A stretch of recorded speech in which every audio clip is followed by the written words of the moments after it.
McGruff. Got a second? Oh, shit. Sure, Scruffy. Come on in. What's up, kiddo? I just got a really hard assignment at school, and it's really hard. Well, that's great.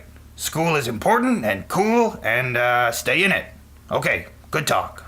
I know that. All us kids gotta write a report about President Donald John Trump. But I can't find any information because the liberal media only prints lies about him. No. Hell no.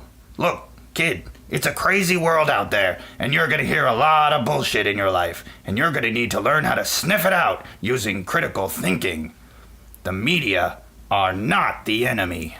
But the president says they are, and he was elected by the American people to lead. Jesus Christ.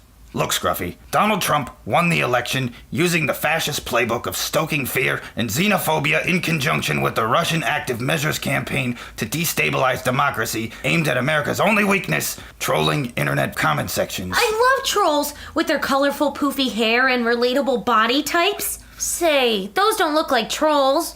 These are Russian agents pretending to be Americans, saying ignorant shit to distract us from the real issues. Huh, what a real tail wagging the dog situation. How Machiavellian. Yeah, that's right. But why would the Russians want to throw a bone to Trump like that? This is where it gets interesting. You see, Trump and his associates have had connections to the Kremlin and the Russian mafia going back decades.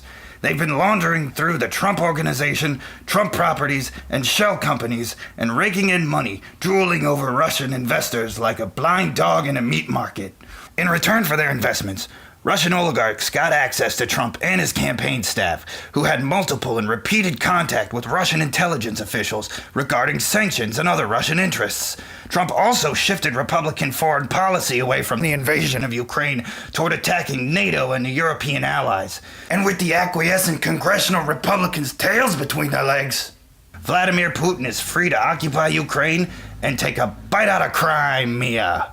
See what I did there? Uh-oh, that all sounds illegal. That's just the beginning. Don't forget about obstruction of justice and the campaign finance violations involving Stormy Daniels. Who the heck is Stormy Daniels? Don't you have parents you could ask these questions? No, they were in a kill shelter. Well, okay. Let's do a quick Google search here. Stormy Daniels. Okay, there we go. Nice. That right there is American history in the making. So as you can see, Scruffy, Donald Trump has a lot to hide, and a lot of turds buried in his backyard. And in his deranged mind, the only way to keep them buried is to use his platform to discredit the free press and journalists who hold those in power accountable for their actions. You see, Scruff, in a democracy, no one is above the law, not even the president. Remember, every dog has his day. In court, Donald Trump's day is coming too. Wow, I guess I'll pick a different president to do my report on. This Trump guy is too much of a dirty dog. He sure is, Scruffy. He sure is. Guess that explains why he hates the vets. Hey! You fucker.